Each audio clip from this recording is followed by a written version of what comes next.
ભાવનગર શહેરમાં આગામી 23/8ના રોજ કાવડ યાત્રાનું આયોજન કરવામાં આવ્યું છે, જેને પગલે કાવડ યાત્રા સમિતિ દ્વારા કાર્યક્રમની રૂપરેખા તૈયાર કરી લેવાય છે, જેના ભાગરૂપે કાર્યાલયનું ઉદ્ઘાટન થયું હતું। ભાવનગર શહેરના શિવા બ્લેસિંગ કોમ્પ્લેક્સ ખાતે કાવડ યાત્રા સમિતિ દ્વારા સાધુ સંતોની ઉપસ્થિતિમાં કાર્યાલયનું ઉદ્ઘાટન કરાયું હતું। આ સાથે કાવડ યાત્રા સમિતિ ઉજ્જૈન મહાકાલ નર્મદા પ્રવાસ કરીને આમંત્રણ પણ આપવામાં આવ્યું છે, જ્યારે આગામી શ્રાવણ મહિનાના પહેલા દિવસે મહાગંગા આરતીનું પણ આયોજન કરાયું છે।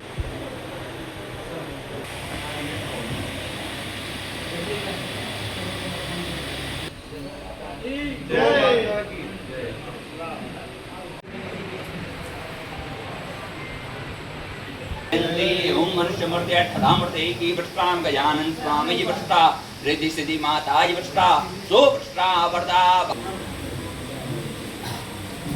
नमस्ते सर्वदा सर्वकारेषु नास्ते शाह मंगलम एषाबलंते बलं तदेव लक्ष्मी पते मुकुट साधु राजा राजा ने मात्र मुकुट हो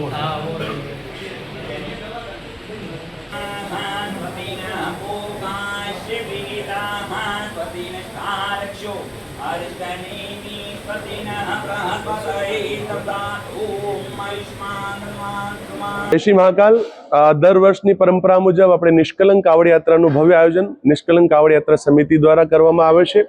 સમિતિના કાર્યાલયનું આજે સંતો મહંતો અને હિન્દુ સમાજના આગેવાનો દ્વારા હિન્દુ સંગઠનો દ્વારા કરવામાં આવેલ છે। હિન્દુ પરંપરા મુજબ સૌથી પહેલા આપણે ભગવાન શ્રી ગણેશજીને કોઈ પણ આમંત્રણ આપતા હોઈએ તેના માટે અમે આખી ટીમ હાલ જ ઉજ્જૈન ગઈ હતી। ઉજ્જૈનમાં ભગવાન શ્રી ગણેશજીને, બાબા મહાકાલજીને, મા નર્મદાજીને આમંત્રિત કરીને આવ્યા છે, પ્રાર્થના કરીને આવ્યા છે અને આ રીતે આપણો નિષ્કલંક કાવડ યાત્રાનું શુભ કાર્યક્રમ શરૂ થયું છે। આજે શિવા બ્લેસિંગ કોમ્પ્લેક્સ ખાતે આપણી કાર્યાલયનું ઉદ્ઘાટન થયું છે અને ભવ્ય તૈયારીઓ યાત્રાની ચાલુ થઈ ગઈ છે।